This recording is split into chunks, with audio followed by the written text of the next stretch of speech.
Breaking news, it looks like Teofimo Lopez going up against Lomachenko. It is now confirmed there is no rematch clause. What up, Fight World? It's your boy Ego, and I'm back with some more boxing. Make sure you smash the like button. Also subscribe to my channel for the latest and greatest in boxing. If you want to become part of the gang notification gang, please hit the bell icon. Shout out to the super chats, channel donations, the Venmo donations, the Cash App, and the Patreon family. We working. Also the Zelle. Shout out to y'all for holding it down. ESPN Plus, link in the description. It does help the channel when you guys click on that link, ESPN Plus.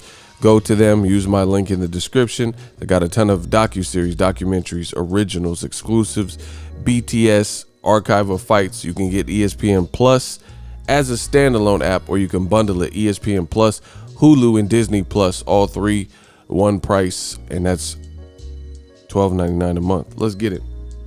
Now, it is now confirmed there was a Zoom meeting yesterday for Lomachenko versus Lopez to promote the fight, and Bob Arum had some interesting things to say.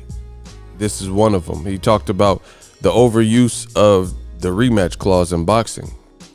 Bob Arum says, and I quote, "I don't believe in rematch clauses. Rematch clauses are, in essence, overused thanks to our friend Eddie Hearn.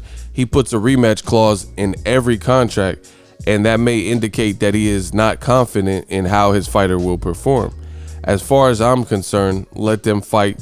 There will be a winner, there will be a loser, and if down the road they want a rematch, that's up to them, but I'm not requiring it, and I don't like to require a rematch in any contract that I do," end quote. So you got some different flavors here. You got Eddie Hearn. What he said was true.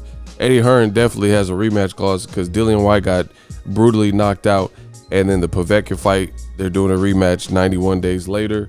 Joshua, he got knocked out, pretty much quit in New York, and the Ruiz, there's a rematch clause, etc. So you usually see them. I agree with Bob Arum, and I disagree.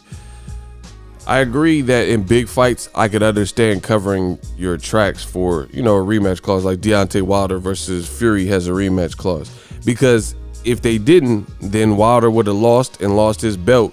He gave Fury the opportunity to, build, to have this whole comeback, and then, you just lose your belt and that's it. Nah.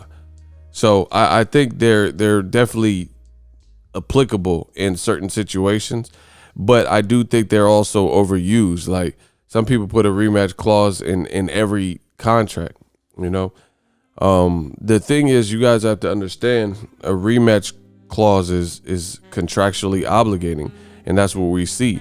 If it weren't for Wilder having a rematch clause, Tyson Fury probably would have went and tried to fight Dillian White or Joshua, or did whatever he wants. So that's what's locking them in. You hear Fury keep barking and saying that he wants to fight with or without Wilder in boxing this year, but we don't know if that'll happen thanks to a rematch clause. But I do think they're overused.